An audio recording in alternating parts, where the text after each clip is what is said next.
যদিও আমাদের গাজী সাহেব বলেছিলেন রিক্সাওয়ালাদের মাথার ঘাম পায় ফেলা টাকা দিয়ে আমরা অযথা কোনো কাজ করতে চাই না। যে দেশের মানুষ এখনো খোলা আকাশের নিচে ঘুমাচ্ছে, যে দেশের মানুষ এখনো বস্ত্রহীন চলছে, যে দেশের মানুষ এখনো চিকিৎসাবিহীন মারা যাচ্ছে, যে দেশের মানুষ আজকে ডাস্টবিনে কাক কুকুরের সাথে খাদ্যের জন্য লড়াই করছে, সেই দেশের টাকা দিয়ে ওখানে মূর্তি স্থাপন করা হবে বাংলাদেশের মানুষ মানতে পারে না, এই সহ্য করতে পারি না।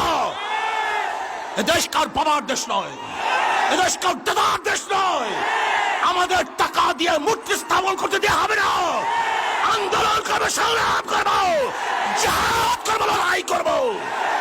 রাশিয়ার লেনিনের 72 ফুট মূর্তি যদি ক্যারিন দিয়ে তুলে সাগর নিক্ষেপ করতে পারে, তাহলে আমি মনে করি শেখ সাহেবের এই মূর্তিকেও আজকে হোক কালকে হোক উঠিয়ে সেটা ভূমিকম্পে নিক্ষেপ করবে।